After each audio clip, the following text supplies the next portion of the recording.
earliest tape is dated September 2004.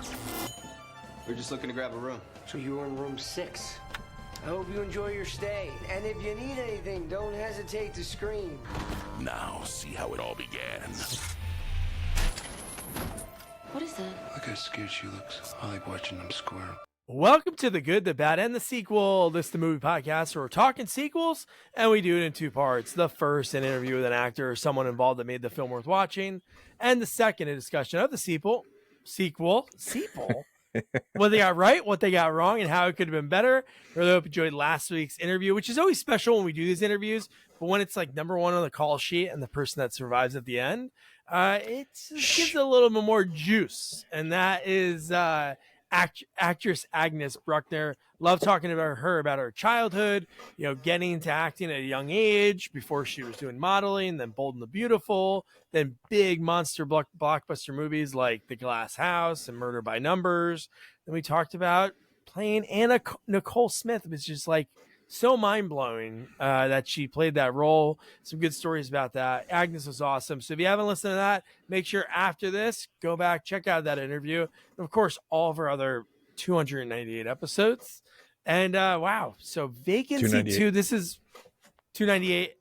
Yeah, 298. Yeah, I know. I'm saying wild, right? That's impressive. Yeah, very wild. Very impressive. And so the sequel, Vacancy 2, was one of those. Jamie was going through a list and he goes, wow, I remember the first one. Never knew they made the second one. He reached out. We were able to talk to Agnes. But before we talk about this movie that kind of surprised me, I would say, I got to introduce you to my partner in the sequel watching journey, Jamie Riccardi. Jamie, how are you? I'm doing great, Doug. How are you doing? I'm doing pretty good. So like when I talk to Agnes, like when we do, if it's movies I've seen before, I feel like I'm not cheating in a way. Like I already know the movie when I watch it. But whenever I interview the person, it's a movie I never seen before. I watch little snippets to get a feel for it. I'm telling you, the snippets that I watched, totally different. This movie was a lot different than I thought. How about you? Did you remember the first one a lot? I remember it, but then I watched some the trailer again, some clips again, and I mean, I think this movie is very different than the first one. But I'll tell 100%. you, okay, so knowing that it's a little known sequel that I'm assuming a lot of people don't know about, I did not go in this movie with high expectations. Okay, however, I am pleasantly surprised about the movie. Okay. Now, it does. I mean, again, there's things we need to talk about. But first of all, I think Agnes did a great job.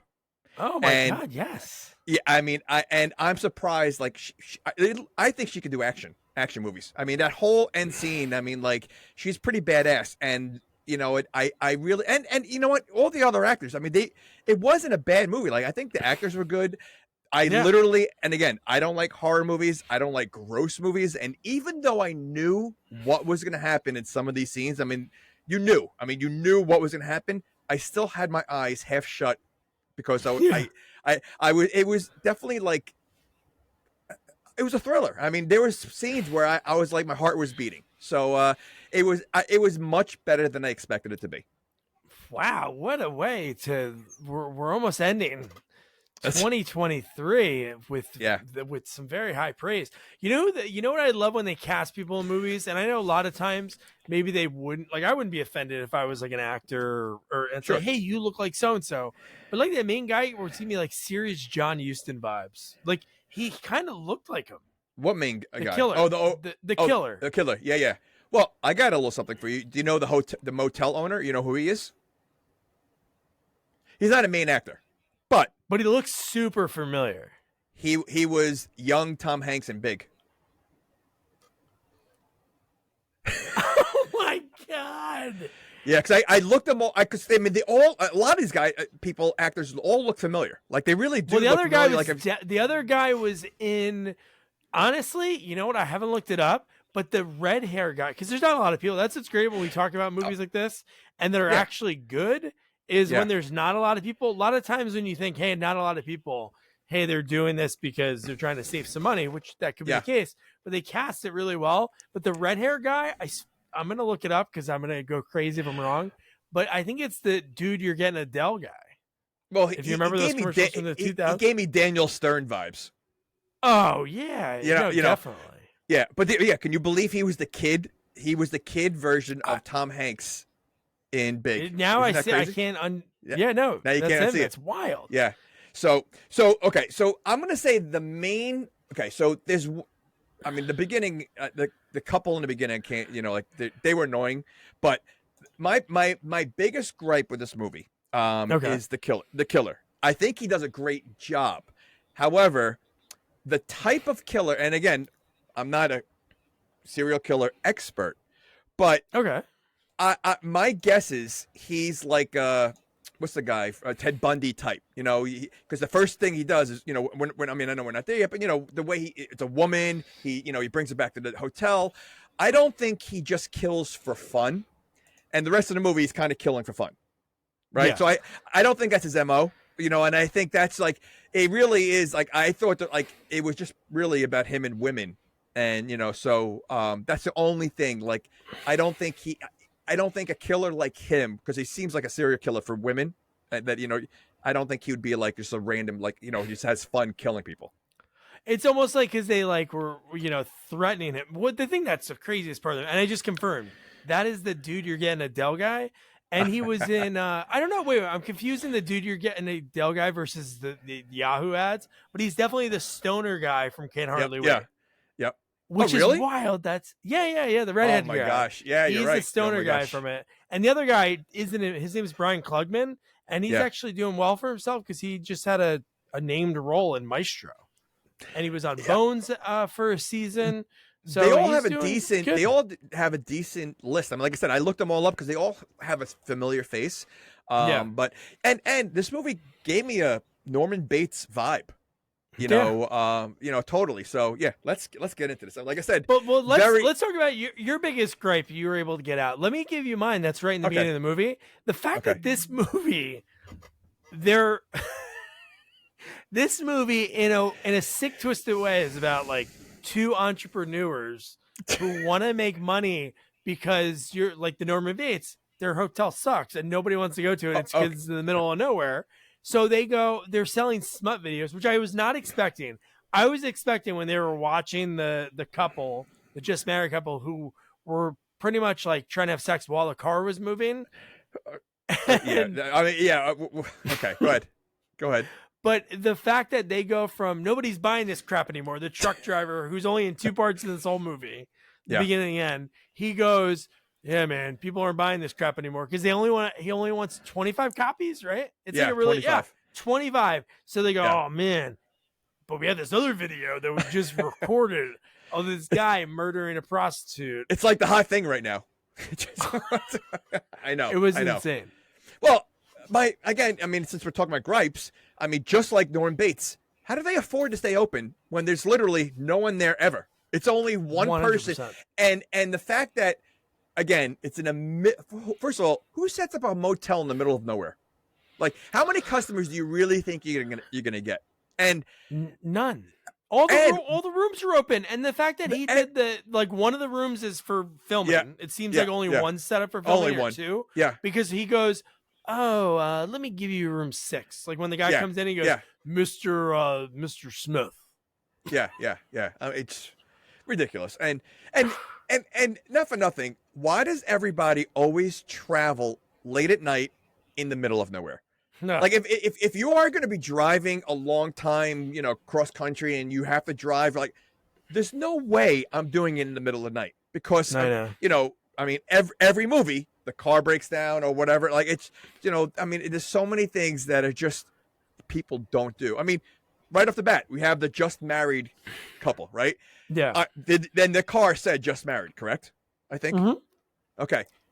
Do people really do that? Like, I mean, all the car was missing were the cans that were tied to the back of the car. The That's- cans. Yes. I mean, do people really do that? I mean, like, that's their honeymoon is driving and staying at a motel? Yeah, but yeah. Well, it seems like that's what it is. But where did they get married? Because they're in the middle of nowhere. They seem like they were partying. So there was some venue that had their wedding that they chose to leave and to you sleep don't- in the car. Pretty much, they were and- like having Oh, sex of in the course. car. Anyway, And well, my guess is they were probably dating for a long time and they were waiting, so they just couldn't wait anymore. See? But I mean, you're not going to change. You're gonna travel across country in your wedding dress. it's Like, how insane. comfortable could that be? And yeah, I mean, she was like, she looked like she needed it pretty bad. I mean, like Do it you was know like what nonstop. do you remember a line that she said in the movie that was crazy? This was, I think, this was when I still thought that they were getting murdered. Like that's what I thought, because I remember the first. I was, oh my god, they're about to get Yeah. murdered. But when he goes to lock the door, and what's weird is the hesitation. That Wait a he sec, wait a sec. stares at- Wait, does he lock the door? Because I feel like No, no, nobody no, locked no. the door. No, He does lock the door. doesn't lock the. That's the whole point. Okay. He looks Okay. at the door and he's thinking about it, and she looks at him. It's like Yeah. this weird moment. Like, wouldn't the decision be whoever's by the door, just lock the door? She says a line. I wrote it down. I wasn't shy before the wedding, and certainly not shy now. Oh, because of the light. Because no, that was because the light was staying on, or she couldn't shut it off, or something like that. So she No, said it was with yes. the door lock. No, it was because the light was not turning off.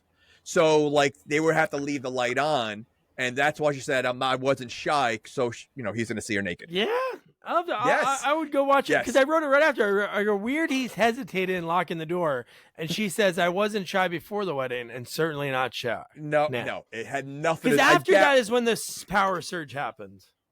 right, and that was the whole point because the lights were not shutting off. I don't think she'd care if someone. First of all, who's gonna walk in? They know they're in the middle of nowhere. I know, but that's what was weird about him looking yeah, at the door, yeah, the no. lock, looking at her, looking back at the door, and then her saying, No, "I'm certainly not." You know what? Double check after, but I think We'll it's go to because the, of we'll go to the Yeah. videotape. Okay.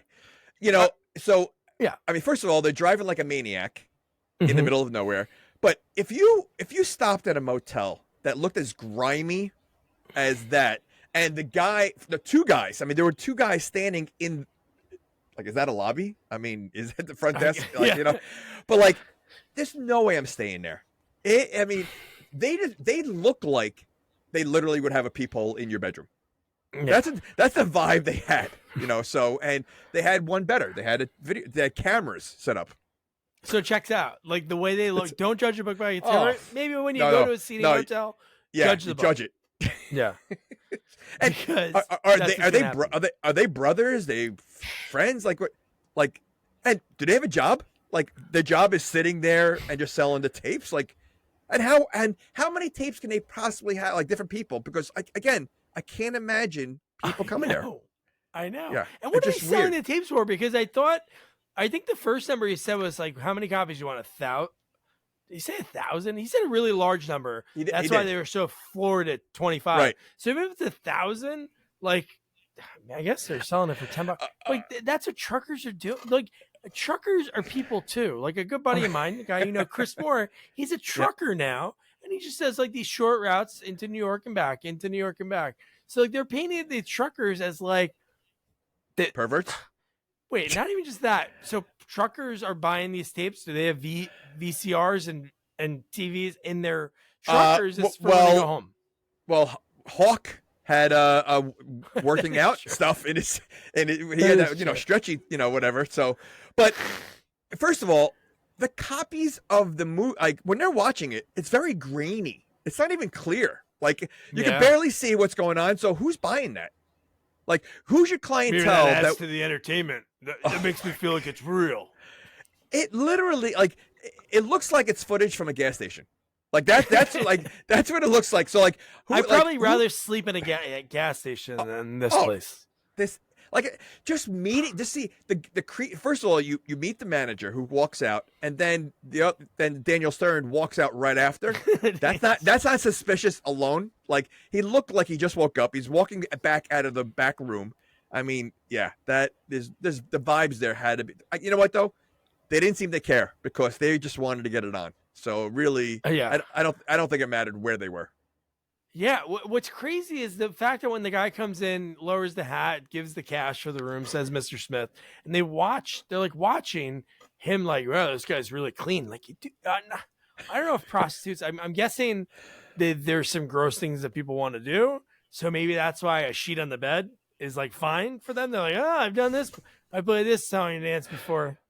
Okay. Oh, you know what? So we kind of just went over the whole first scene anyway. Yeah. So of the killer. Okay, the killer, right? So forget the hunt. So The other couple's forgotten about pretty much because when we thought that they were going to get murdered, I know. when we saw the other guy and then we see them leave at the same time. Yeah. So that's why I was like, oh, wait, this is weird. Yeah, they totally made it sound look like they were going to get killed. So Yeah. Okay, so yes, you're right.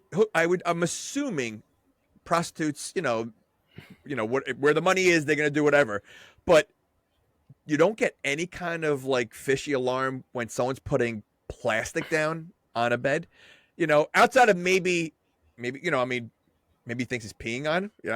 Plastic won't pee. But I mean, like right away, as soon as he started doing it, I'm like, this is like Dexter.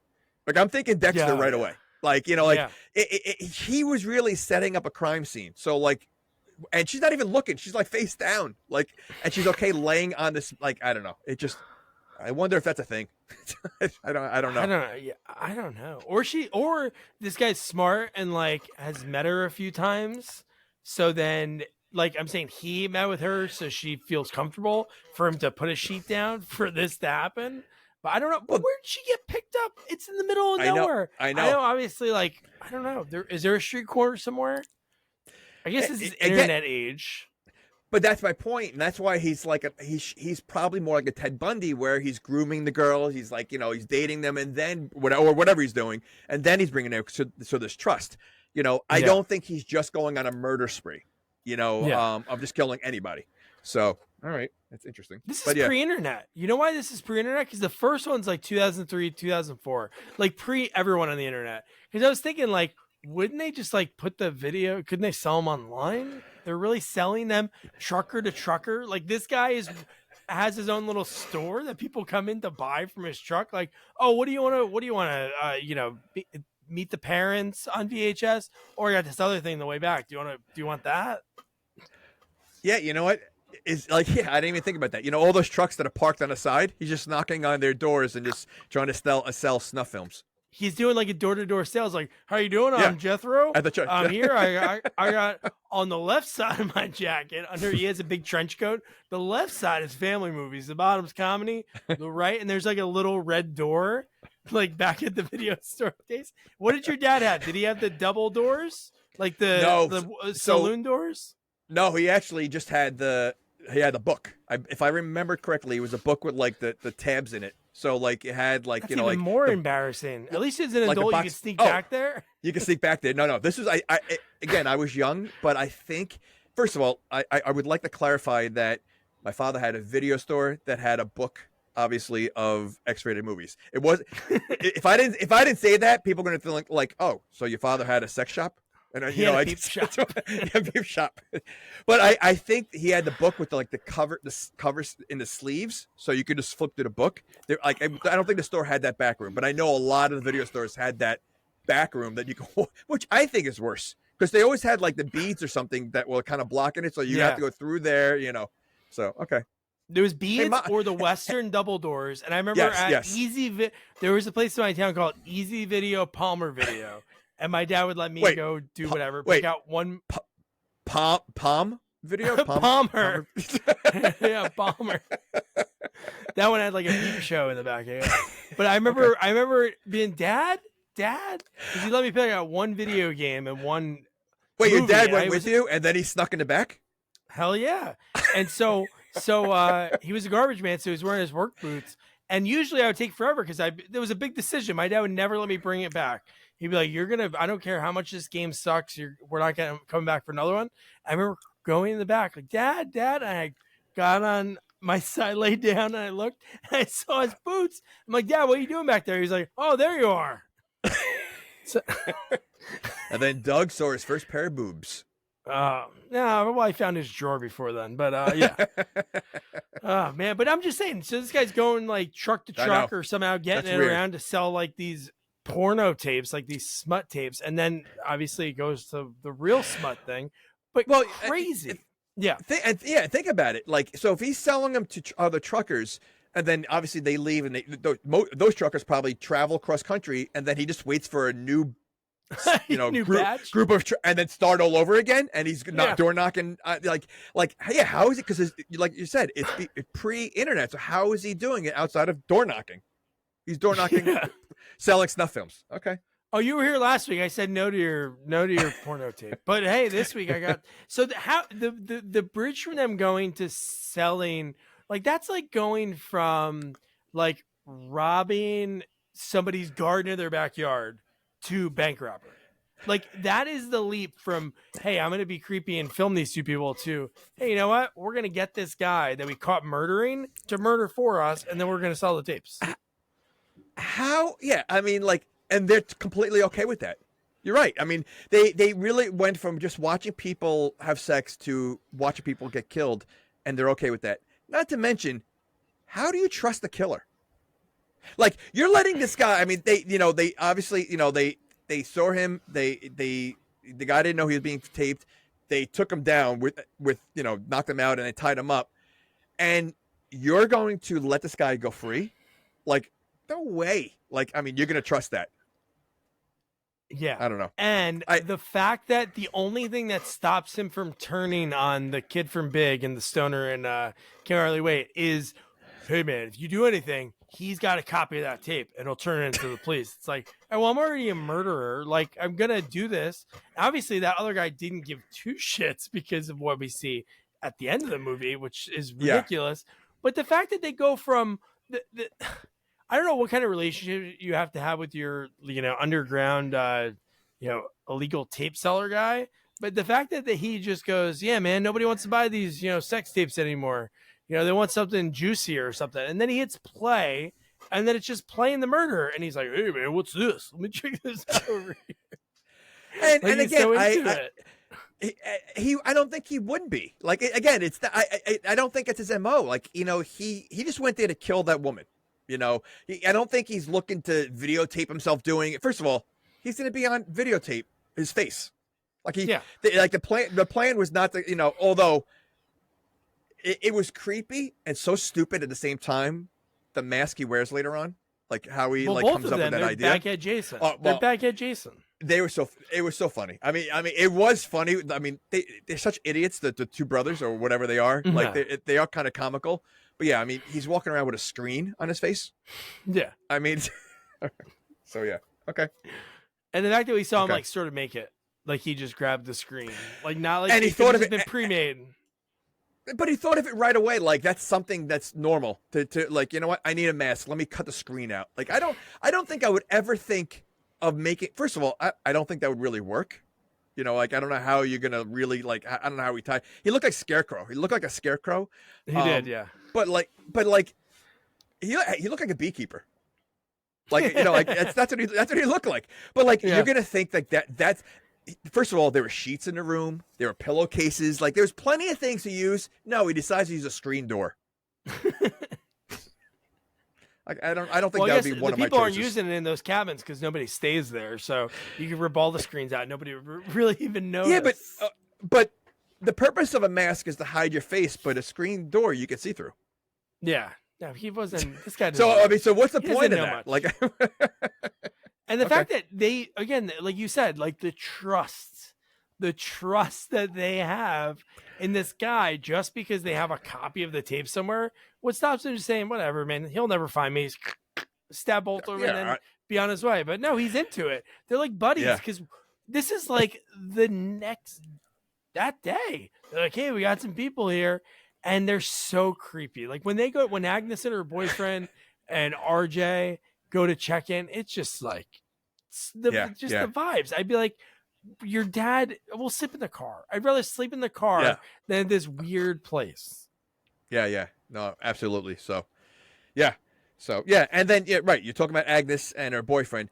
First of all, so Agnes they're driving down to Agnes's family because the boyfriend hasn't met the parents, even though he's got a job working for the father. Exactly. Wrote that down. Okay. How does that happen? It made no sense. So first of all, it's a hardware store. It's not like he's working for a big company.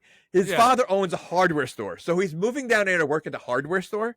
Okay. He left a Chicago salary, which no matter Correct. what job he had is probably triple than the small town. Yep. Okay. So as ridiculous as that is, the fact that he hasn't never met the parents, got the job, and it's a hardware store. What's his friend doing?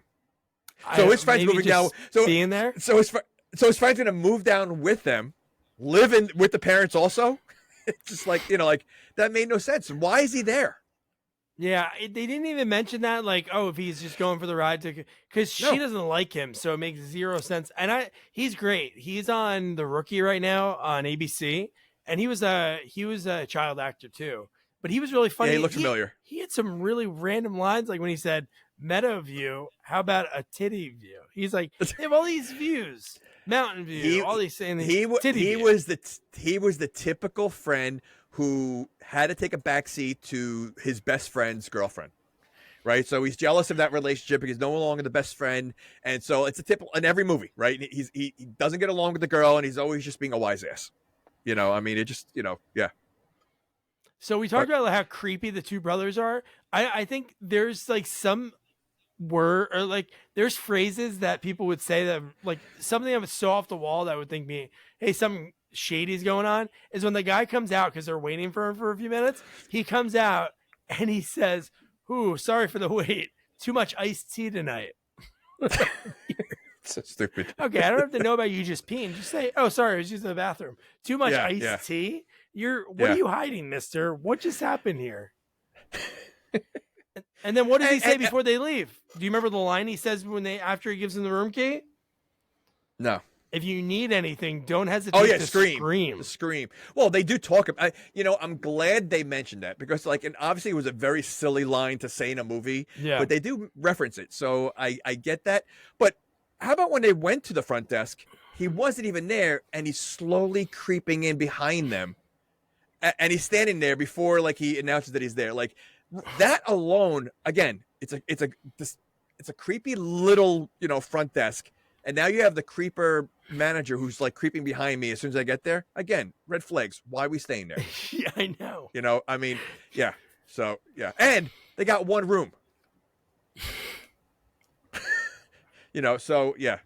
And it was like $49. It was like cheap. Yeah, it was cheap. You know what's funny? It was $49 for whatever year this is. And Norman Bates in 1982 is charging, what was it, 29 or 39 back then? They're not charging enough. Maybe that's why the place is so dirty. Well, maybe, but then you would think there'd be more people there. But how about the fact that there's you see all the keys on the wall, and there's always tons of keys there. So no one questions how come no one's here.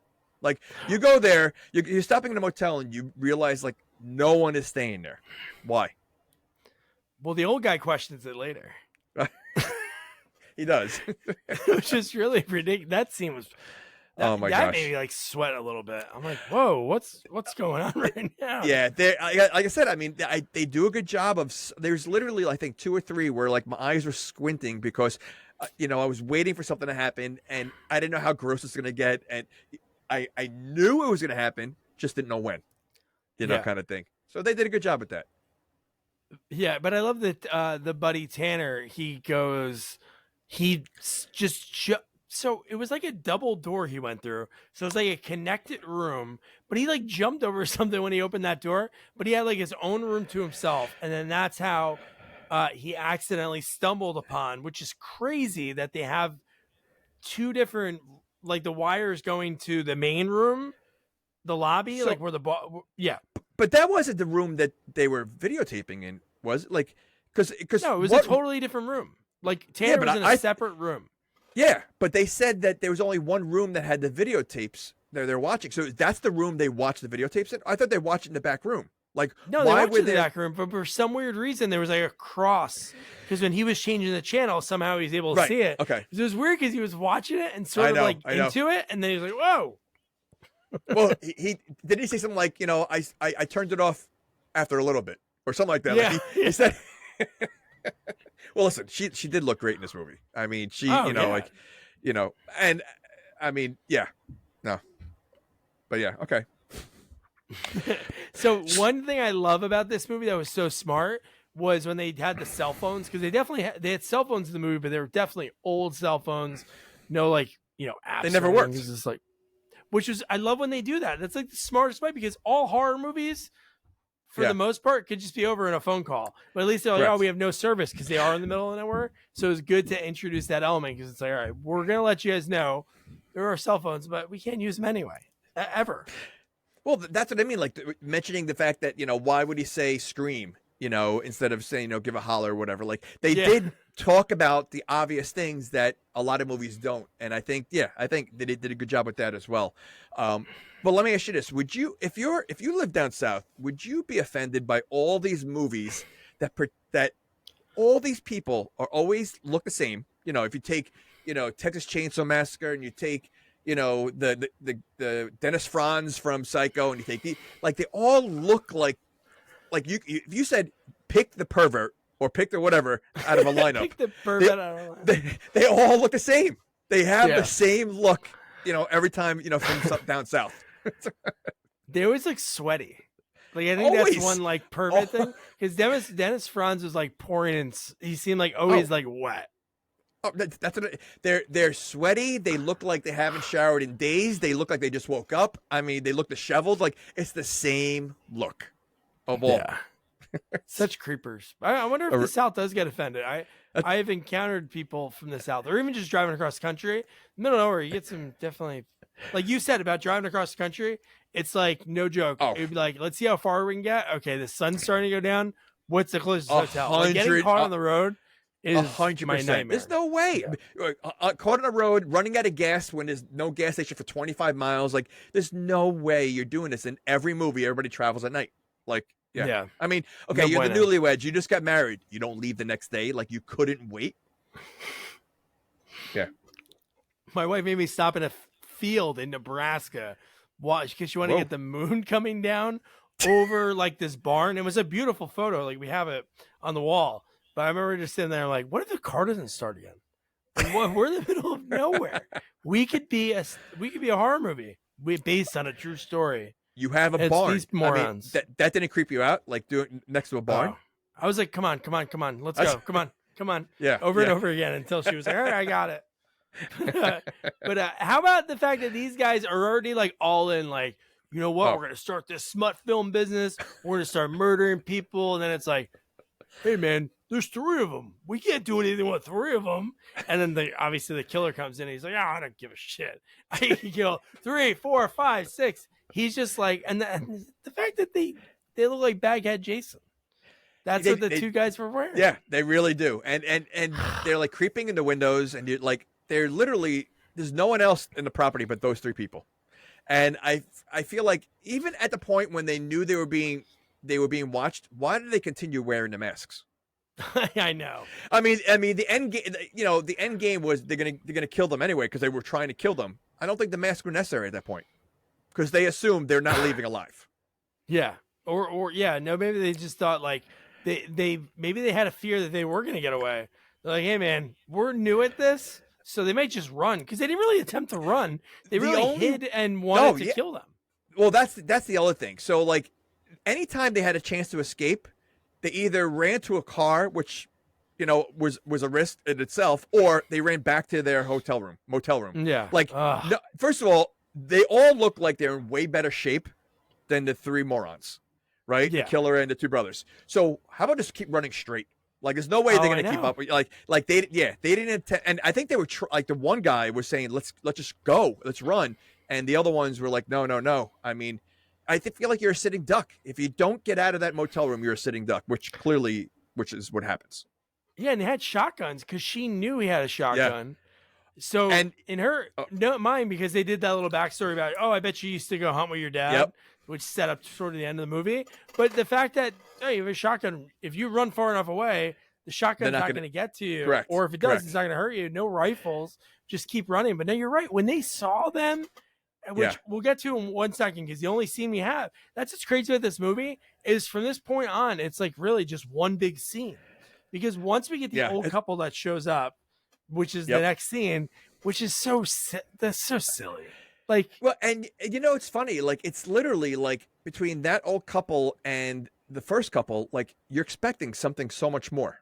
I know. to happen, and nothing happens. Like it's like that. Like if that guy was serious about being just a killer, like he would have killed everybody. He just would have went out on a rampage, and he wasn't, because like no one should be leaving there alive, So I mean, yeah, but very suspense. Like the fact that the guy pulls up, oh, we don't have any rooms here, and he's like, oh, you should have your sign on. He's like, and he looks around, there's no cars in the parking lot. Oh, we're doing construction on the rooms. It's like, all right, well, why are you here, dude?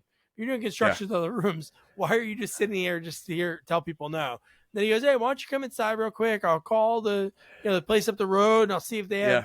And then I love when he sees out of the corner of his eye the killer walking towards the wife smoking the cigarette, and he's flipping that switch. The no. That was that was great, dude. No, it was good. And so clearly there's another motel down the street. So wouldn't you say, like, again, we talked about how grimy this place looks. I mean, you got to say, like, the other one can't be worse than this. I know. So why isn't anyone why is everybody settling? And one thing Agnes says when they go to the room, they're like, wow, this isn't that bad. It looked like such an old fashioned, like a room from the 70s. Like it looked like such a, like, I would not feel comfortable staying there at all. And if you remember, he says to the old guy, I'll call and see if there's a room up the road. He calls there, and there's no reason for him not to really call, because he wants to get those people out of here. Like, that's his goal, right? Correct. So it's not like he's doing this setup for the killer to kill both of them. At this point, obviously that could have changed after the scene when we saw the end of it. But at that point, I'm like, there's no like reason for him to lie. But the other place is fully booked. He said they're fully booked. So what, people are choosing the wrong hotel, or just this is the one off the highway, and this is the first dump you get to, and then maybe it's like the next place 2 blocks over is beautiful. Right, you don't know, and why not? Like, why didn't he? Like, you could tell they're new in this killing business, because you have another couple, they're older, that also could be part of the snuff films. Maybe there's an older couple snuff film, audience that are looking for old people sex. I mean, because easily they could have put them in one room, kill the other couple, and now you got two for one. Yeah, 2 for 1. Like, why wouldn't they consider that part of the snuff film? Knock, knock, knock. Hey, I'm here. I got some new films for you. Oh, you were here last week. Oh, I got something special. we got the grandparents. Geezer's Guillotine. Part 7. You know what? The sad thing is, there's definitely probably a market out there for that, for the geezers. Oh, that's insane. It really is. People are sick. Like, really? Like, it's what if half our audience is into geezer sex? They just turned it off. All right. Oh, you meant geezer sex? Or I was talking about geezer murdering. Well, I mean, both. But I mean, okay. No, but first of all, it starts off with the geezer sex, and then it goes into geezer murder. Oh, so you split the 2 tapes, so they can really keep both their businesses. Really? That's what I'm saying, right? Until like a father and son are watching in opposite rooms, and it's like, hey, that looks like a girl that was just in the movie I watched. Hey, that's the girl who was in the movie I watched, and they realize they're watching the part 1 and part 2 of it. I thought you said geezer sex was disgusting. No. Okay. It's love. They love each other. It might be a beautiful thing to them. Okay. It smells like Ben Gay and baby carrot. Oh my gosh. And mothballs. Oh my god. So then we get Agnes, Tanner, and her boyfriend Caleb. It was weird when they're in the room together. It was just kind of bizarre. Okay. This whole part, yeah. I mean, they're first of all, they're about to have sex, and then she decides to take a shower. She knows he's there, and she comes out in a towel. Yeah, that wasn't like, she's already like this kind of disgusted by him. I don't think she would do that. Or maybe she wants to make him even angry. Maybe I don't know. Maybe she wants to make Caleb uncomfortable so he doesn't bring his friend on any of these more excursions. But her boyfriend, wow, he had something going on. Maybe because he was going to meet her dad, who was a manly man. He was going to, because Tanner made jokes about him. What are you going to do with him? You're going to work hand paint out at the store? And yeah. So maybe he felt like he had to be like a tough guy. Respect. Yeah, yeah. Like, why, when they're leaving, just leave? Which we knew that they weren't going to be able to leave. Like, I was like, oh, their cars aren't going to start. But why throw rocks at the place? I don't get that. And again, like you don't know how crazy these people are, right? I mean, Yeah. clearly they're not normal. I mean, when you find all this videotapes and all that stuff, like, so what do you think you're going to do? Like, you got no weapons on you. You know, you don't know who else is there. You know, you're right. And he's acting like a tough guy. Like, yeah. Well, he had to show his girlfriend that, he's a man. Yeah, that changes pretty quick. That goes downhill. You know what's like? I did enjoy this movie, but I wonder, and I'm sure they've done it before, but I would love a movie like Strangers, like The Strangers, but with this element, because if you didn't know who it was, but I don't know if that would be like, then it'd be like, hey, what's the story? Like, why are the people running it? But just the fear of the movie, The Stranger, scares the shit out of me. That movie is just frightening. Yeah. No, absolutely. I mean, and like I said, I mean, this definitely. Well, I don't think this is that kind of movie. Like, it really didn't need it. The only thing that would have been kind of neat is if they had the original motel owner from the first movie at the end of this movie with the trucker. Oh, Like, yeah. Like, No, that would make starting sense. that would have been pretty cool if they did something like that. You know, to have that connection, fine. But I'll tell you, I was extremely surprised about the boyfriend when that happens. Like, I did not expect, like right away, like, that whole scene. I mean, because they after that, first of all, I mean, how creepy was it when these trucks, they're trying to get away. Oh my God. And- Just and- and the- playing chicken yeah. with them. Yeah. I mean, and like, the shooting, but like missing them on purpose. And like, what do you do in this situation? Like, I mean, and that's the point where you can't run because they're in cars, obviously. So they can catch you. But like, how like, you got to be crapping your pants. You can't, you try to go one way, you got another truck with the high beams there, so you can't see anything. So you don't know what's going on. And then you got the other truck, the other side, you can't see anything. So it's like, what do you do? Like, yeah. Yeah, no, I know. But what you don't do is run back into your room where you're trapped. Like, you were trapped going back. They're trapped in there. They have cameras in there. You know they have cameras in there. So even if you're going there to make a plan, they can hear your plan and they can see your plan. Yeah. So that's probably if anything, that's probably the worst place to go. Yeah, because even earlier, before they were going to leave, when Caleb was acting like a tough guy in the room, and Tanner's like, dude, they can hear us. I'm sure they have microphones. Whatever you're saying, they're going to know that we're going to, and he still was acting tough. And same thing when they got back. It made no sense for them to do that. I know. But man, I know. It was insane. This part is pretty graphic. Like, so what order? Like, all right. So they have a plan. They think maybe no one's, which makes no sense, that they think no one's in the back. So no one's going to see them sneak out the window. Oh, I know. But would you want to be the first one out the window? Oh, that's a good question. You know they're trying to get in the house, but at the same time, you don't know what's out there. Like, I don't know. Like, I wouldn't want to stay in the house, but at the same time, I don't think I'd want to be the first person out of the house. I think second out of the three Second. is the smartest. I agree. Because if the first one goes and they get killed, okay, well, not gonna go that way. There's somebody behind you. They're not gonna skip over the person that's in front of them to get to you. You know. So the second person is the safe. Okay. I mean, and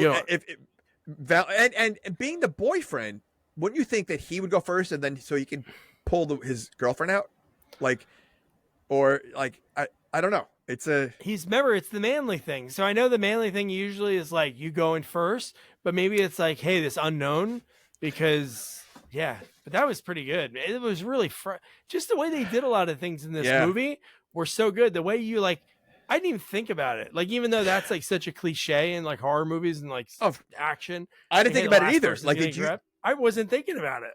I wasn't either. And that's what I mean. Like, I didn't expect that to happen. Like, if anything, I expected the friend to get it first because you got the couple right here, right? So that's the whole movie's about them. Like, they're and then they grab him and then they kill him right away. Like, I was so surprised in that part. I mean, it was very surprising. And especially if they're doing a smut film, you would think they set up the camera the right way. The guy was like holding it. It was like shaky. I'm like, all right, well, they're going to sell that one. Well, so then that goes the question. they grab the boyfriend, they tie him up, and then just murder him. So where are they making money on it? Where are they making money on that? Exactly. There was no reason for them to do it because they did it so quick. And then obviously, Agnes was in shock. Jess was in shock.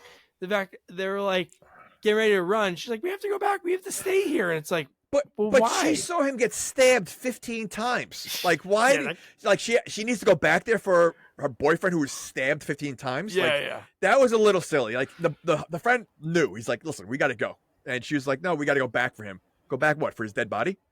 Like, yeah. It's the killer stabbed him like it would be like at the end of a movie, and the guy maybe like shot the killer or did something to him. There was like way too much anger for people that he doesn't have anger towards yet. There's no reason for him to be that. I know he's a sicko. That's the whole point of him. But he was like so like into angry. it. That's what I mean. Like, it did not fit his the way they portrayed him in the beginning of the movie. And again, it doesn't fit the smut film. What I thought they were going to do is, all right, we're going to tie the boyfriend up. Now we're going to get the girlfriend and then set up a smut film or something like that. Like that would have been like what they're trying to do, not just murder. So like, is their audience now just people that want to see like Hostel? Like now it's just selling tapes of people getting killed. That's the next level. That's when they find their good clients. Yeah. Oh my god! Well, I mean, how about that buddy? Like, what about the balls of his buddy? Like, they saw him start to get stabbed already, and he was still banging on the door. He even banged so hard the door. He was kicking the door in. It opened. We see the little kid from Big, and he's standing right there. And you're thinking like, oh, they're gonna kill him right now, but they let him run because then that's when they haul ass. Well, it was a good plan because he told her to keep yelling so they think they're both on that side. But at the same time, he also left the girl alone. He did, yeah. Okay. Don't worry, I got this. I don't think they had a plan. We never survive horror movies. It's running. Well, he wasn't the first one killed, which is usually like isn't that the trend? Like the first one killed? Isn't that what they say in? And I thought they could have done a little him surviving because of what happens at the end of the movie. Yeah, I thought so. Yeah, but do you really want to survive? I mean, he looked like a mess. Well, I guess he didn't survive. Well, we find out what happened. Which is kind of crazy. Oh, I cringed in that scene too. Like again, you knew what was going to happen in that scene, and I had my eyes like squinting. I guess because that's something that seems like it could really happen to like a normal person like you or I, like just like in a basement under a deck. Like I think about that so much. And it's because of Home Alone. Home Alone traumatized me because of nails. Oh, how about you ever seen A Quiet Place? No, they do that in there. Oh, well, there's a scene where there's a nail sticking up on the steps, on the wooden steps, and she's walking around barefoot. So like, and she walks past it a few times, so it's going to happen eventually. And because in the movie you got to be quiet, she steps on it and she can't scream, so she's covering her mouth. Like, it's talk about like suspense. Like, I've never seen the movie, and I don't want to ruin it for people that haven't, but I would love to. If you gave me like 10 guesses, do you think I could guess why people have to be quiet? Or is I don't think ridiculous? No, it's not. I don't think it's a secret. It's the monsters. They just hear you. They just. Oh, okay. So there's monsters. You see Bird Box. It's the complete opposite of Bird Box. You can't in Bird Box. You have to you can't look at them. In this one, you can't make noise. It's like it's so like ridiculous. I mean, it's a good movie, The Quiet Place, and I took my daughter to see it in the theater. And when I tell like the first half of the movie, all is in sign language because the daughter is. I know we're off track, but the daughter is deaf in real life, so she's doing sign language. So the whole movie is sign language and subtitles. So you don't hear a sound for the first half of the movie. So it's quiet. So you hear every burp, fart, like in the movie theater because it's so quiet. But then also like loud like noise is what makes you jump. Like it's Anyway, it's worth watching. Cool. You should see it. Maybe I'll have to check it out. Okay. So when they go down, so now they're like, they run away, they hide in the bushes, they escape like the three guys, which you guys can't see. Even though I love when movies do this, it's the only way you can get the shot anyway. But it's always like, you're like, wow, it must be a full moon. It looks like spotlights, like in the middle of the field. You can see everybody so perfectly. But dude, when they get to that house, that was such a sad scene because it's like these people, we don't know who you are. You could be robbers from the hotel, and why should we let you in? And then the wife comes out and Yeah. helps and brings him in. But are they the only house in the like? Why would you want to live there? Like you're literally in the middle of nowhere. That's one thing. A great Two, question. Why are right. you living there? Why are you living there? I mean, I didn't see a farmer or anything. So like, where's the supermarket? Where are you eating? What are you eating? How you getting food? I mean, literally, it's in the middle of nowhere. And two, you're close friends with the creepy brothers. Yeah. Well, I guess it's your only friends. It's the That is only true. thing within like 100. Like in a square mile, there's like maybe that hotel, the other hotel, and you. So I guess you have to be buddies. So you trust the creepy brothers over these other two people that look normal, and she looks like she's been through some tough stuff. That's who you trust, the creepy brothers. Or the husband is like the number one customer for all those films. Oh, interesting. That's my That's a connection. possibility, and that's why. Hey, he has a honey, nice we don't big have house. internet out here. We don't have internet out here. I can't even go on Yeah. on my websites. I mean, that whole scene, I wasn't expecting it to go with the way it did. Also, like it No. was, it was very surprising. And first of all, like he wasn't the sheriff, was he? Was he the? Or No, he was supposed to be Okay. calling the sheriff. Okay. And that's what the crazy part of the scene is when it's like, oh, it must be the sheriff. He's here because they heard someone at the door. Yep. And he's like, hey, I called them because you might have. And he's like, oh, we're gonna take them off your hands. And they're trying to explain to that couple like what's really going on. And the wife looks like panicked. The guy looks panicked. And then he shoots him. Like, Yeah. But so we talked about this earlier, how they do mention like certain things, like they mentioned the screen part and everything else. Agnes says something in here, which again you don't hear in movies. Also, she's like, he already shot 2 shells, so he has to reload, yeah. and she runs away. Like like she, in the movies usually they just keep shooting from the shotgun. They're not, like no one's really paying attention. But like because she's a a gun person and lives in whatever woods, she knew, and she mentioned that to the audience, which was I thought pretty good. Yeah, no, it really set up that she would, know how to do things like Dutch and Predator, and like Rambo at the And end Rambo. of the movie. Like, Oh my gosh, it was so Rambo. the stuff that she Ridiculous. does, at least it gives you that. Like, if they didn't explain that part, they do that in another movie. I can't think of it right now, but the one where they wear the animal masks, that horror movie that just came out a few years. I know. Like, I know. You're talking about. They do that in I that know movie because that girl talked about like growing up in the wild, and Yep. her dad was a hunter, so it's set up like how Yep. she's doing this amazing stuff, not like, hey, I'm just some normal 17-year-old girl, I'm doing karate. And it's like, oh, you don't even know karate. But at least in this, they're setting you up and telling you. But dude, when they kill those 2 people, Yeah. that was like heartbreaking. Because it's like that guy loved, like, it's sort of like that was your friend that he did that one for you instead of calling the cops. Hey man, I'll take care of you, and then you murder the guy. Well, again, this killer is just basically killing everybody. Like he just doesn't care. Like he goes from killing one woman to like just killing everybody. Yeah. And the All right. killer, and I love the son from Big, little Tom Hanks in Big. He's like kind of like so shocked that the killer did that. Yes. And then when the stoner guy, the red hair guy, comes over, he's like, "What happened?" He's like, "You killed both of them." And then it's not like, "Hey man, we're in way over our heads. Why don't we just turn and shoot this guy, and then we'll be done with it?" No, they're like, "Let's keep going, following this crazy guy." And then they're trying to make it look like burglary gone bad. So they're Yep. in there. They know this so well. I guess they watch a lot of Law and Order or NCIS. Let's just start trashing the place. He's doing like the arms, like the kid in Breakfast Club. He's putting Yep. his arms on the And on the table and move- throwing stuff. Yeah, that works. Who's robbing a house in the middle of nowhere? Exactly. Yes, Like where are they coming from? I know. I mean, yeah. I mean, so would there really be do you think there's a high crime of burglars in a town where there's like a mile between each house? No. Like that seems like a lot of work. It's a lot of work, and then getting away would take days. Yeah, it takes 10 minutes just to get to the end of the driveway. They're like, Yeah. Hey, officer, Yeah. how'd you know it was me? You're the only car driving. They called the again, cops and said, "Look for our car." And throughout this movie, there's only one car at a time on the road.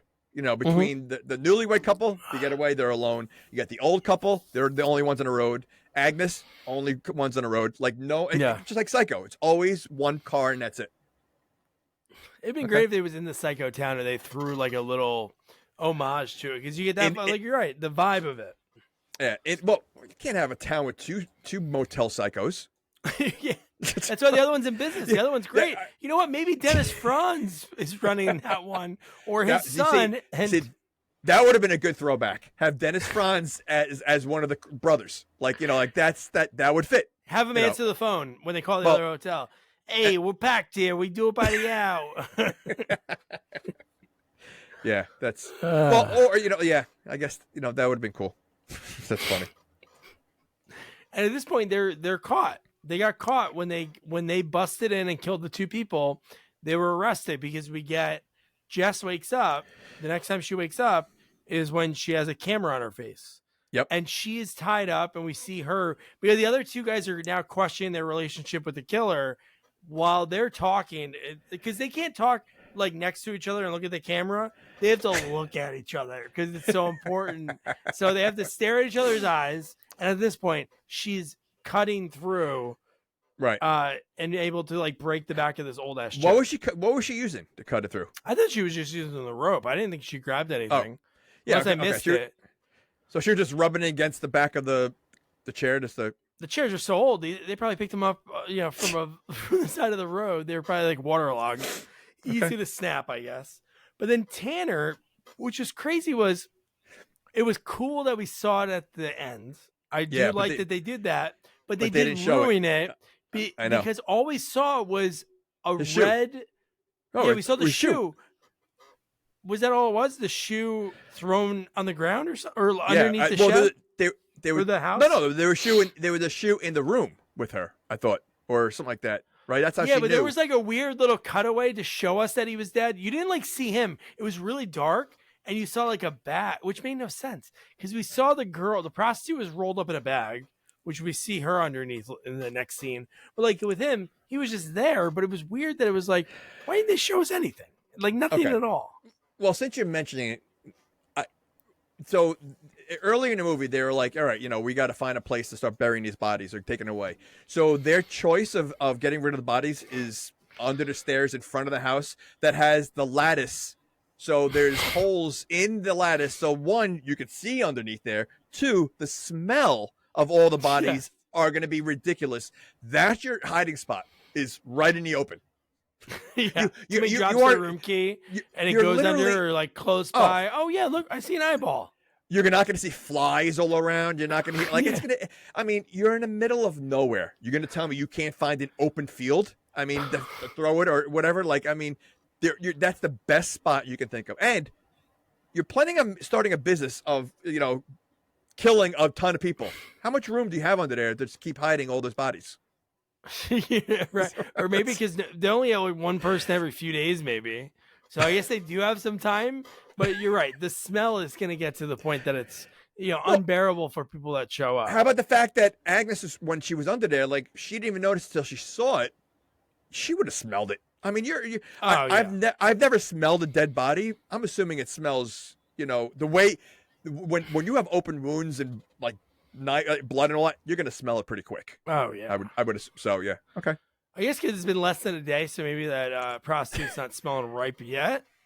She probably smells anyway. She probably smells anyway. Pre-death, she smelled like death. Yeah. But so Jess, the way it was so cool, that scene, because the guy was kind of like going through this really sick story about. And I love the way he did it too, because what did he say? It was Little Rock or some other city, like El Paso. He's like, you remind me of this girl from El Paso. Maybe it was Little Rock, which is like really sickening that you're confusing these two like blood curdling screams that almost made your ears bleed between two murders you did in like cities not too close to each other. Yeah. Well, again, that goes back to what I said. He's not a serial killer. He talked about another killing of a woman. So like, I mean, he clearly has done this for a long time.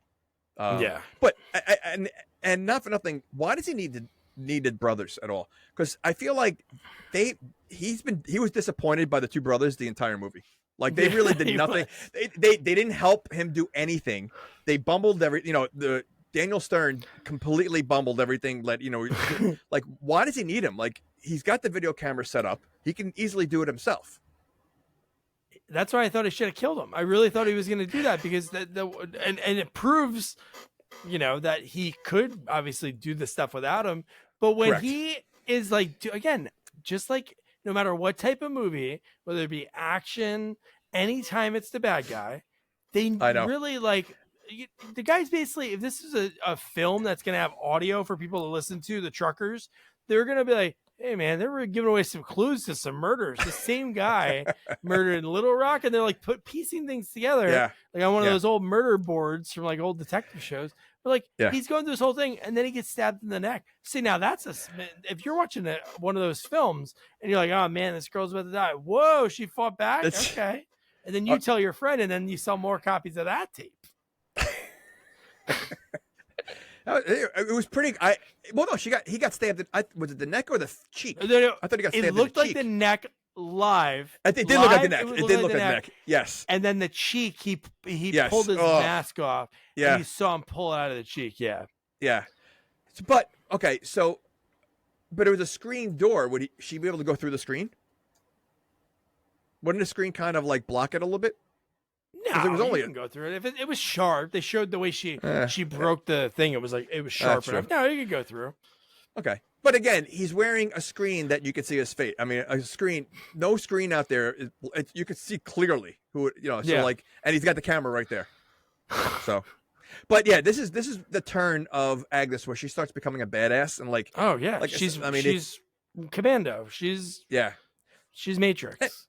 No, she does a great job in this part. So yeah, so then she ends up does she go right underneath the steps right after this part? Yeah, after she goes stabs him? right. Yeah, right away she goes underneath, and this one she's bumping into all the bodies. Why isn't she running away? Like why do we continue to linger around the house where they're trying to kill you? Yeah. Okay. There's no reason to not run. I think she sort of panicked at first because when she came out is when she was hiding in the front of the lattice and she saw the little Tom Hanks from Big from like across the parking lot. And then when he got closer is when they did the cut of him pulling the gun out and then him walking past that spot. And then we just saw her face behind it. So I think that's why she didn't run. Yeah, but I mean, I don't like playing hide and seek for that reason. That I'm hiding, but I'm afraid someone's gonna see me and catch me, like get me when I get like if a killer's chasing you and you decide like I'm gonna hide right here close by. I'm like nervous. Like I mean like to me I would rather like again they look like idiots. I'm sure she could outrun all of them. She should have just kept running. She could have booked it. She should have. Yeah. But I really one thing I do wish is it'd be great to like get Agnes to like ADR some like one-liners because this scene it's so wild. Like when she pricks her head a little bit, even that makes me like squeamish. Yes. Like she pricks on the nail on the top and then she looks up and notices the terrible carpentry of just these long nails going through. And the fact that we get the stoner guy from Can't Hardly Wait, when he comes under, and he has to maybe know, right? He like has to know about these nails a little bit, right? Did he drop the bodies down there?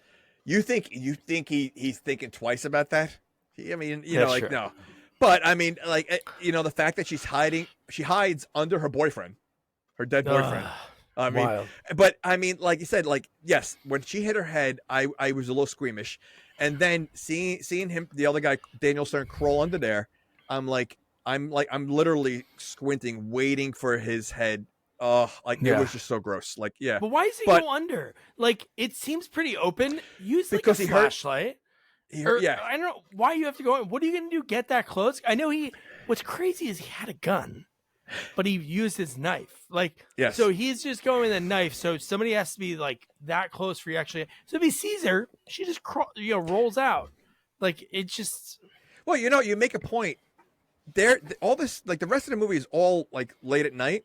Not one person has a flashlight.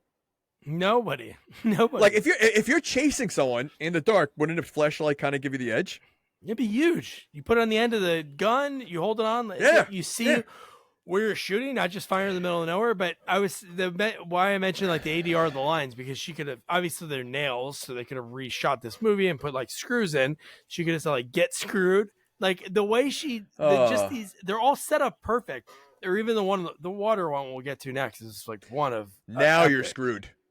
Now you're screwed. I But the way it's like he's looking at the dead guy that he just saw the killer knife 20 times, and then nowhere he's like, huh? And then she shoves a dead body's heavy, and she shoves it through and just puts his head through the nail. Oh, I loved it. Well, doesn't she see the friend first? Or no? Yeah, he talks to her for a second. That's why I thought he should have survived, because he was like bleeding out of his mouth. And well, I was thinking like this whole time, like, why is she not turning him to his side? He's choking on his own blood. Like, so I mean, like literally, like he's laying on his back and you see blood and he's choking. Turn him over. That might have saved him. Or she whispered in his ear, "I never liked you." Third wheel, you were the worst third wheel. Well, does she cover his mouth at one point when he was making noise or no? Yeah, she did. Yeah, because then that's when the guy started coming down, because she heard him walking around and peeping through, because he did the same peep. He looked through, and then when they cut the camera back, there was no one there. So it's almost like somehow she moved Tanner at the same time, because he wasn't in the shot.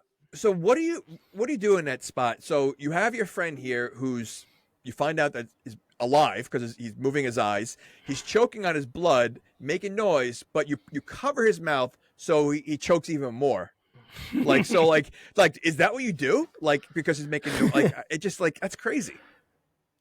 You got to do what you can to survive. It'd been great if he was like semi still alive, that he was able to speak, because then that would have been like kind of like a callback to earlier when she was sort of covering for him so he could break into the room and try to save Caleb. But no, he was just like, yeah. Okay. But his head hanging from the ceiling was so great, because the actor who did it was like, it looked so good. It really looked like his head was good. Stuck into a nail. But what stinks is though, the brother never found out that his brother died. Like, it was just like, it would have been cool if his brother found him. Like, and now like, like it was just like the rest of like the kills are just like one after another without the other ones know. Like, it would have been like, I think his brother should have found him, saw him, and now realized that she's still around, and like, we got to keep looking. And the big brother, he's not even walking around with a gun. He's got a knife on him. A little knife. Like, well, he's like a little knife. He's the businessman.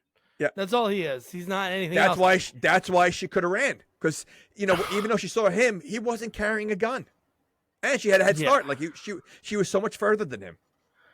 And like, it was so cool, that scene in the marsh. Oh, but I didn't think she went in there. I thought it was so silly. I know we saw her run towards it, but when he was in the water and he pulled out the pocket knife and started stabbing, I'm like, what's he doing? I thought she was just going to come behind him and waste him, not that's what I thought. Emerge from the water.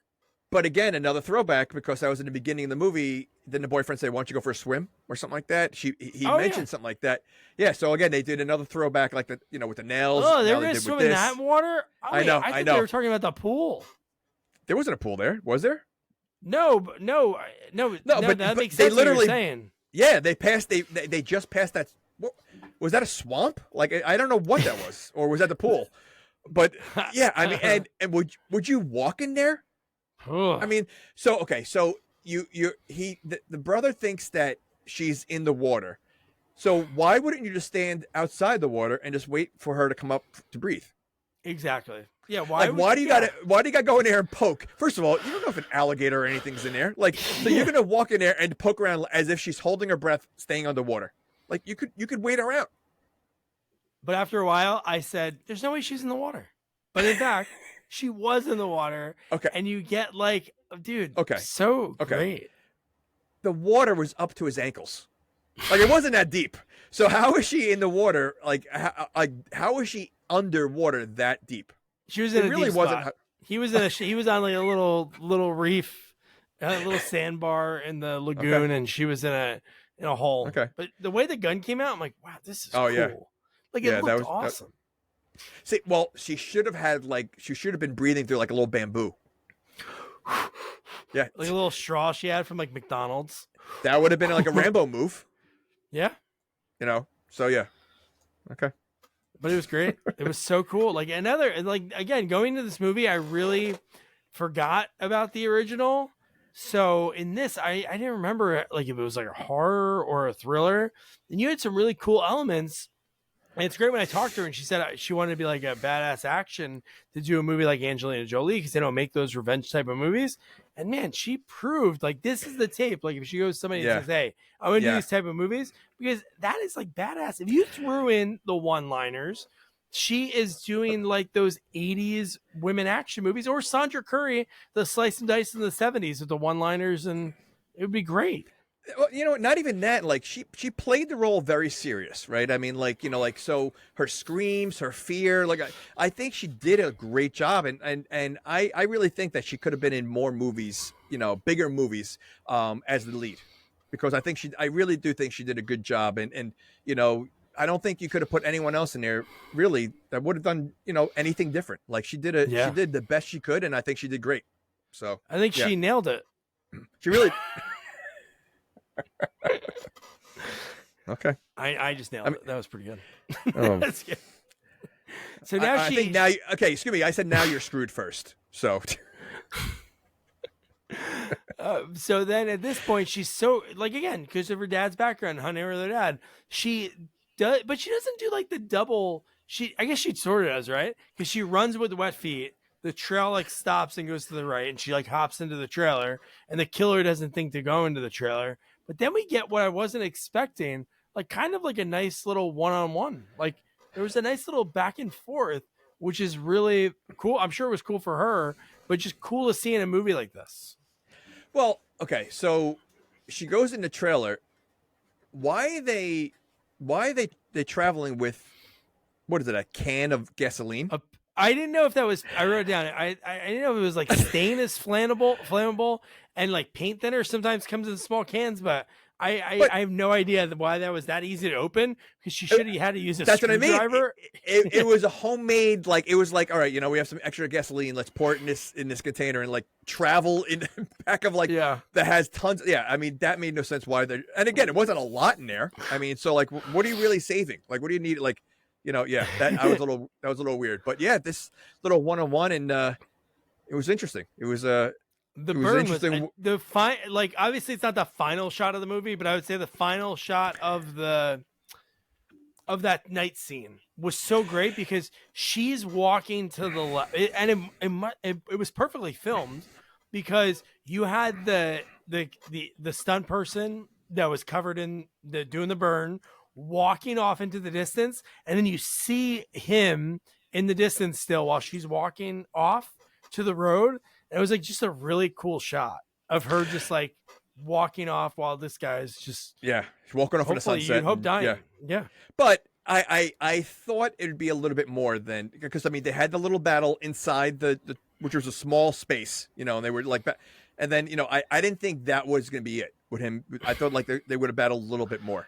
You know, but it would have been good for a nice little, like, she goes inside, he goes off into the distance, a little she's chase, little chase. No, right. She's getting ready to call, and then we see his like wet. He jumped into the lagoon, and because the guy obviously is a superhuman, like because he was able to survive that. But then we just cut to that fades out. If you know, it's bright, she's walking, she's hitchhiking, and she gets picked up. And dude, Okay. the scene of go. Okay. First of all, I mean, like, do you like, you're in the middle of nowhere. It's hard to pick up a hitchhiker. Like you know, like she looks like she could have just killed somebody, which she pretty much did. She killed a few people. Like you're gonna pick her up. I mean, you know, like, I mean, I don't know. I mean, you gotta believe it. Or some guy like, hey, she's pretty good looking. Yeah, but would you pick, like, you're driving in the middle of nowhere, you see her, I'd never pick a hitchhiker. No, I mean, and again, even though she looks disheveled and she looks like she might have been through something, you don't know if she's the one that which we'll get to right now, which is ridiculous. But yeah, I don't know if you just pick up a random in the middle of nowhere. I don't think you do. Yeah, me and my buddies picked up a hitchhiker one time because he got us beer. It was the most bizarre story. He said, "Hey, we saw him at a rest stop in New Jersey after we got kicked off of camping." Why were you hanging out at a rest stop? Because we got kicked out of camping on 4th of July at Kittatinny Point. We were firing guns, BB guns. My dad's BB gun, and shooting off fireworks. And the park ranger showed up, guns blazing. So they were really kind. They were like, "Hey guys, just get out of here. We'll give you an open container." So we go to this thing. We're like, "Man, it's $2 beer," and this guy overheard us. At the time, he seemed so old, but he was probably only like 30 because we were only like 18. He goes, "Hey man, I'm camping with my buddies. They were dicks. Let's go steal all their beer." So then we went. And me and this guy I never knew basically robbed these people of all their alcohol. So you trust him that those were actually his friends? I mean, when I got back, all my buddies go, "Dude, we thought we were gonna never see you again." And I mean, first why of all, you let me go? And the fact that they're probably not even—he probably didn't even know them. He's robbing like strangers. Yeah. You were, He's like, you were "Don't an worry, they're accomplice. sleeping, but let's not be loud." I was like, "All right, cool." I had like a bag, and I was like throwing beers in the backpack. What if he went there and killed one of them, and you're standing right next to him?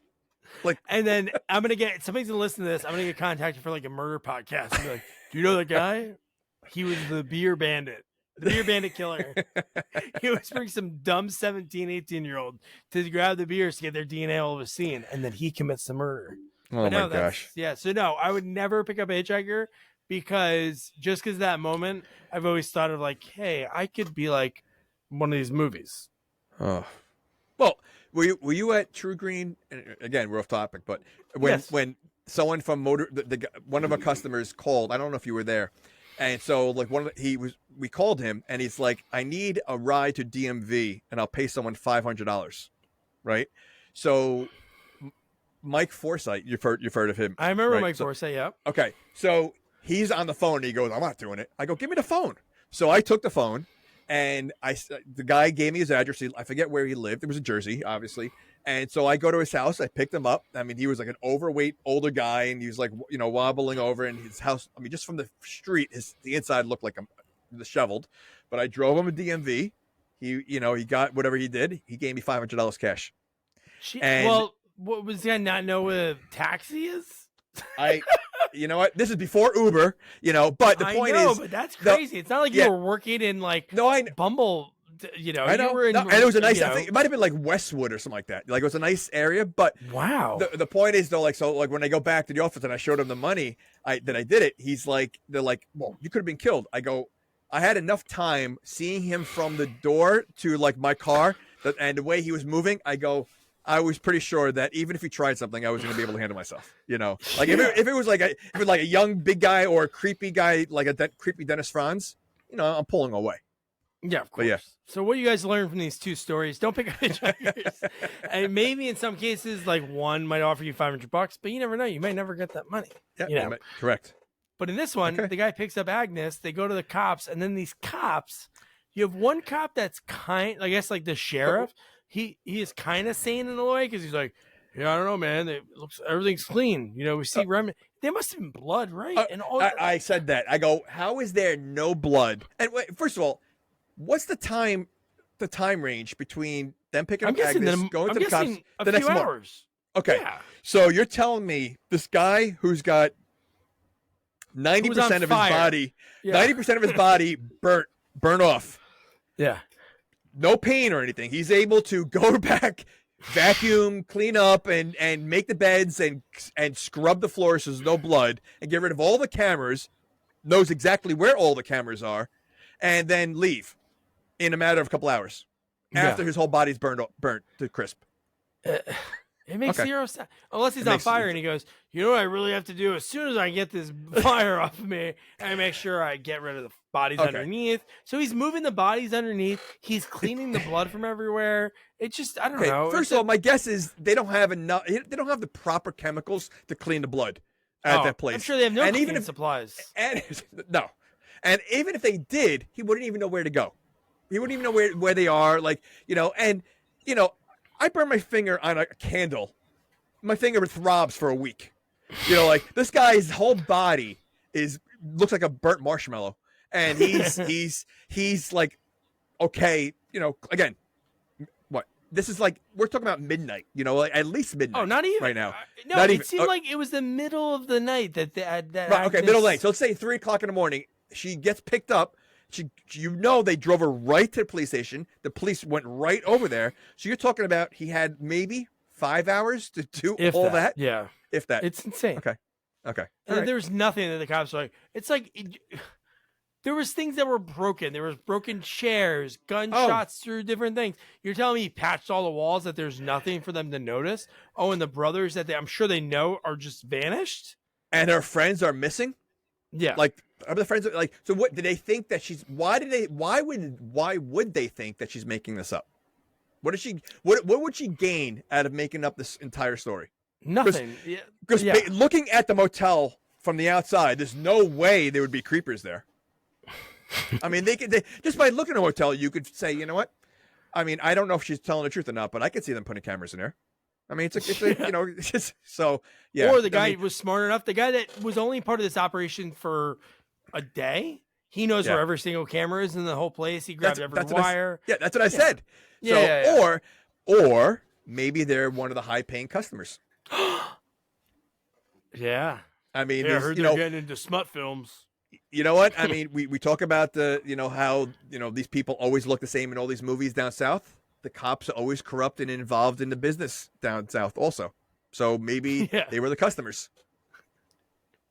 It's like, it would be great if the brothers, like, obviously they had to die for Agnes to get away. It would be great if they didn't and they survived and they were the three cops that were on the scene.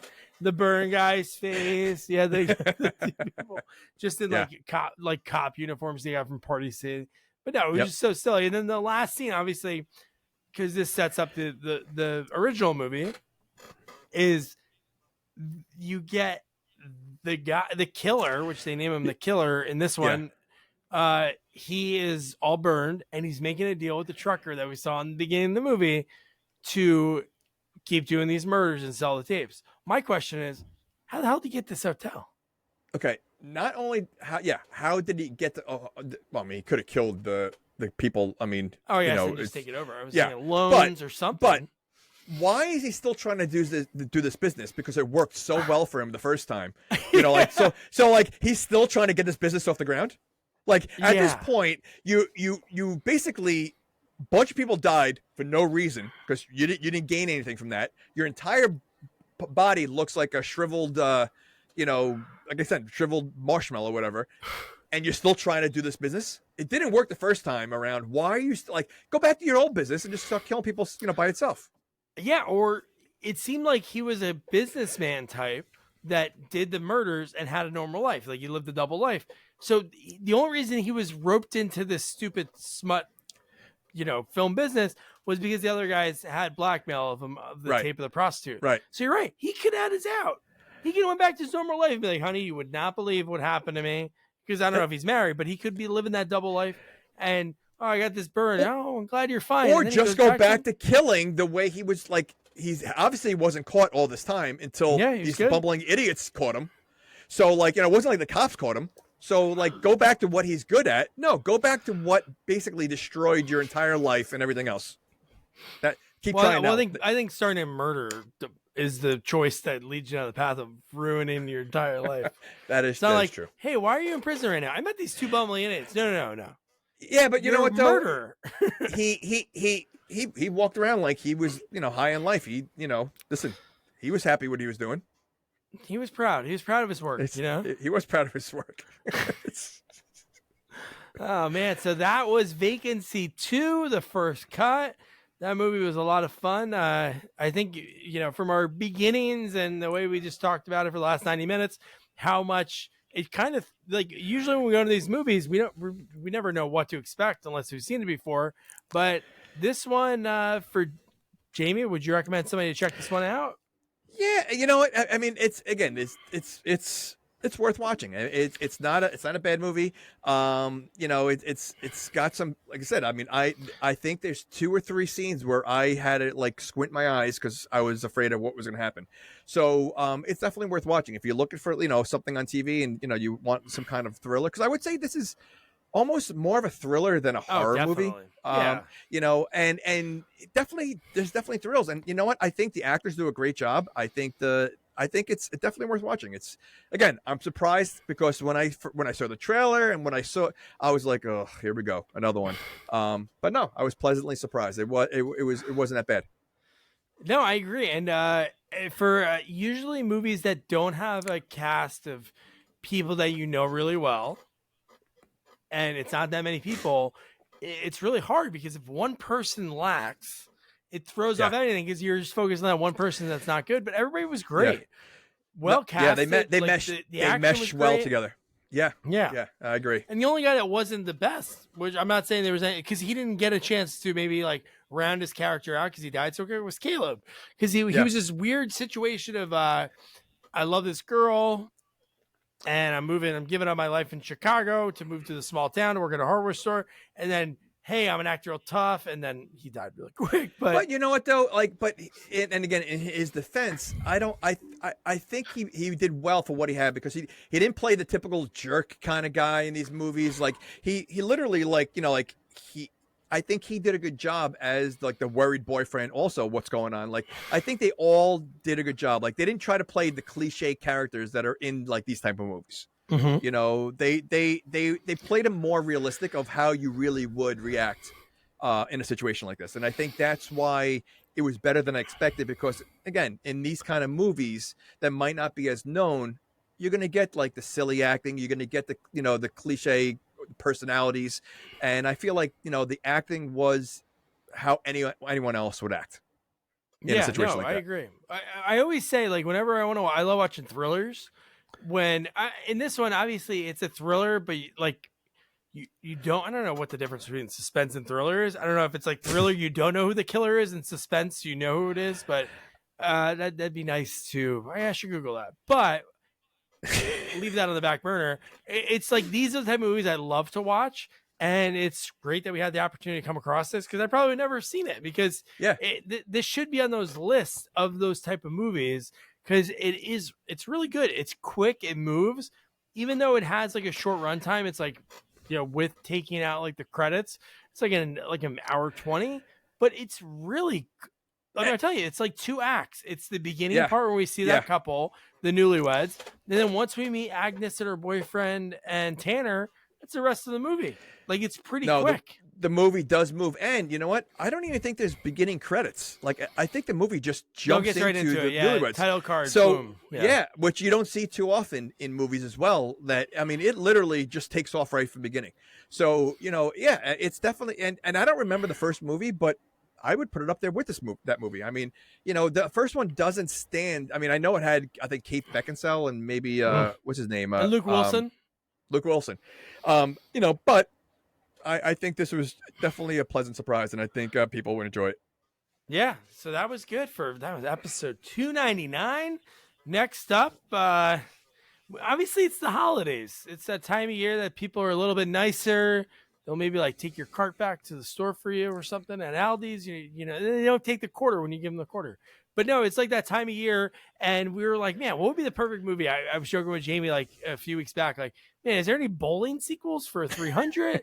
No bowling sequels out there. They were like, hey, maybe we should do a holiday movie. And then Jamie had the greatest idea for the 300th episode. Why not do the sequel to 300 Rise of an Empire? This movie has a good cast. I've never seen this one. This was like probably the first Eva Green movie before she started getting big. Maybe not. I feel like she was already in Sin City by this point. This is 2014. This movie came out. So this will be a lot of fun to watch. I'm pretty excited.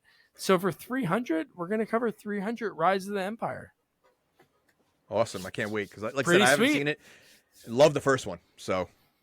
No, this will be cool. And then after that, we'll do, because it'll be the end of the year, which is crazy how this year flew by. Man, so many crazy things in 2023, but we had a lot of fun. So then we'll do a little look back at 2023, and then look forward to 2024 because we already have so many epic interviews lined up. Some sequels that we've been from the beginning, they've been on our list that we wanted to do. One from the Scream franchise, a Critters, so much more. So don't forget to review, rate, share our podcast. Follow us on all social media at Sequels Only, and don't forget to check out our website, sequelsonly.com.